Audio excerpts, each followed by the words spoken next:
వారికి రాని వారికి ఏర్పాటు చేయబడిన మొదటి భాగము నిర్గమాకాండము 2వ అధ్యాయము 1 వచనం నుంచి 10 వచనాల వరకు, నిర్గమాకాండము 2వ అధ్యాయము 1 వచనం నుంచి 10 వచనాల వరకు.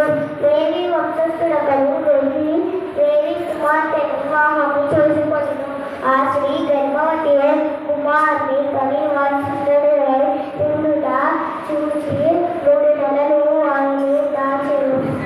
తరువాత ఆమె వానిని దాచలేక వాని కడుపు ఒక జమ్ము తీసుకొని దానికి జిగటమట్టు నీరును పూసి అందులో పిల్లవాడిని పెట్టి ఎండి ఒడ్డున జమ్ములో దానిని ఉంచగా వానికి ఏమి సంభవించునో తెలుసుకొనుటకు వాని అక్కలు రకాలించుండెను.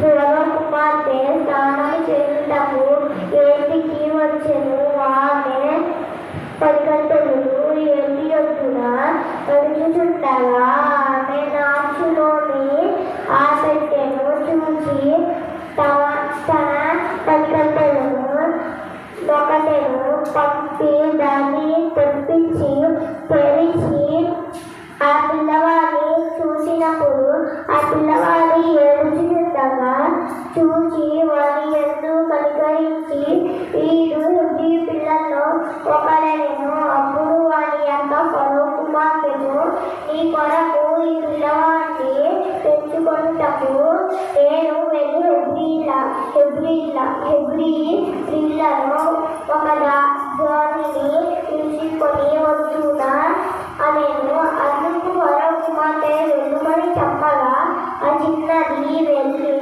ఆ బిడ్డ తల్లిని తీసుకొని వచ్చెను. ఫరో కుమార్తె ఆమెతో, ఈ బిడ్డను తీసుకొని నమరకు వీనికి పాలికి పెంచుము, నేను నీకు బిడ్డనిచ్చెదను అని చెప్పగా స్త్రీ ఆ బిడ్డను తీసుకుపోయి పాలికి పెంచెను.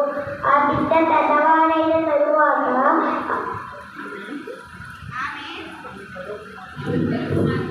ఫరో కుమార్తె యొద్దకు అతన్ని తీసుకువచ్చెను. అతడు ఆమెకు కుమారుడాయెను.